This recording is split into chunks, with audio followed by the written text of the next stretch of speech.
It's Thursday, September 12th, 2024, and we are 53 days away from the election. Welcome to today's Make It Make Sense mini-episode. I'm Grant Herms. So today I thought we would take a step back from the race for president because Congress is back after summer break and have run right into another mess that is the fight over how to keep the government open. So when members of Congress came back on Monday, they knew they had until September 30th to fund the country for the next 6 months or face a shutdown.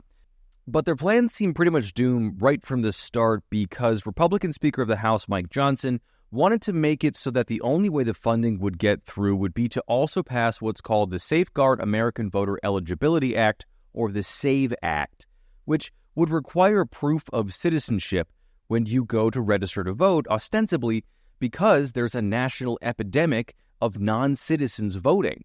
Except there isn't one, and the SAVE Act is a solution without a problem. And I want to talk about this fight over funding the government, but I need to tell you about the SAVE Act first.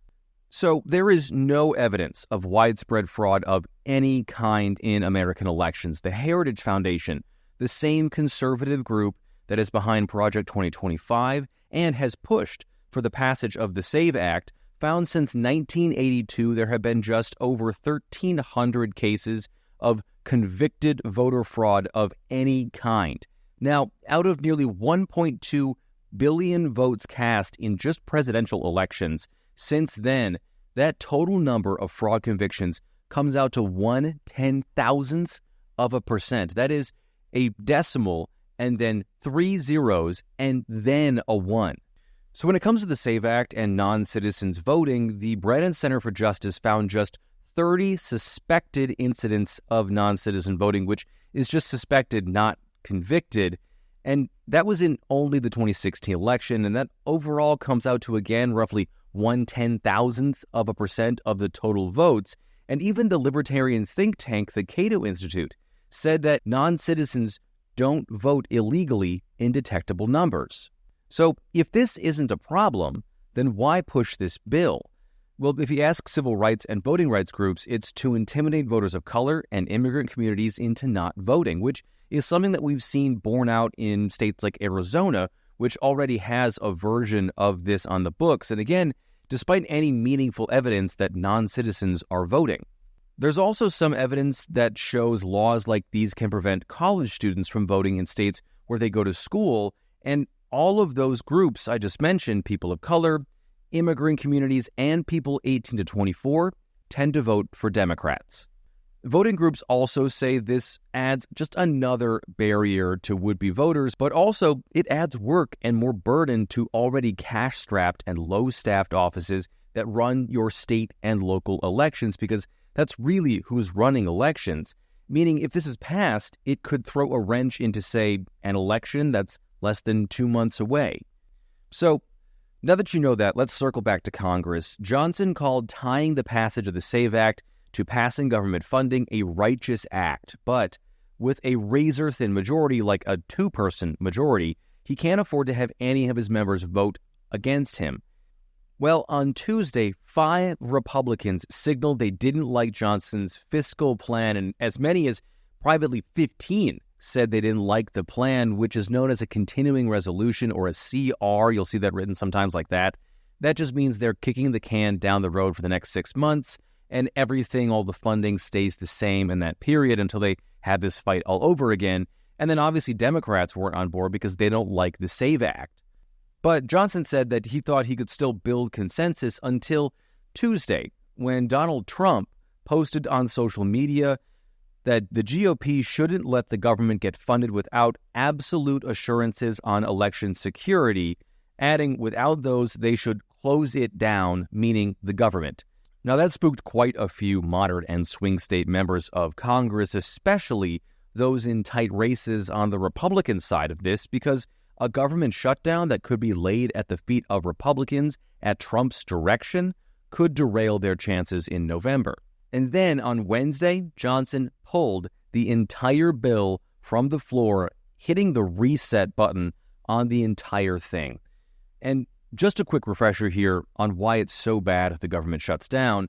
The last one was in December of 2018 and into January of 2019. It set a record. It was 34 days long, and it cost the country $3 billion of permanently lost revenue.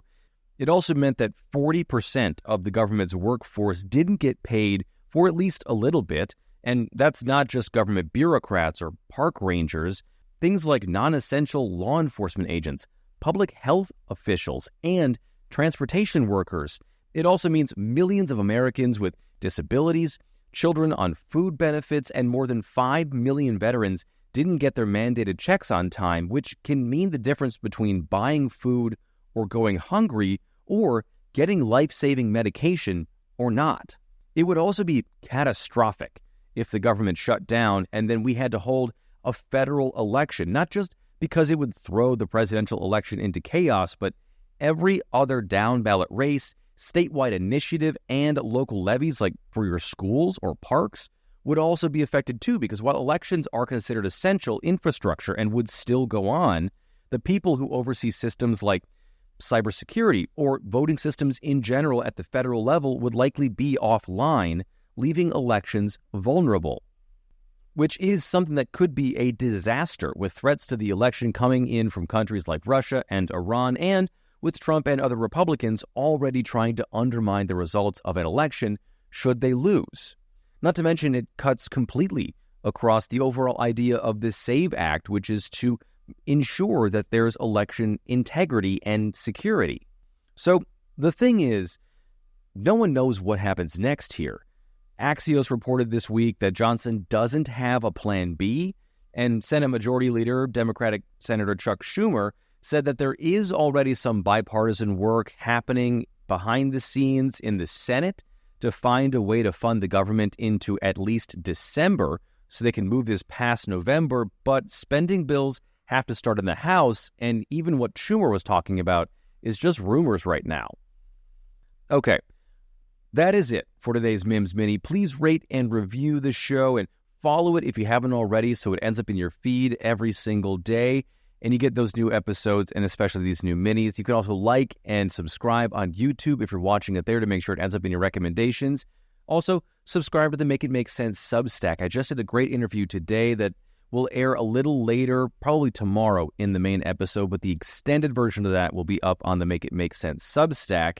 And also, please share the show on social media. It's Mims News Pod. That's MIMS News Pod, all one word on every platform. Thank you so much for listening. I'm Grant Herms, and I'll talk to you tomorrow.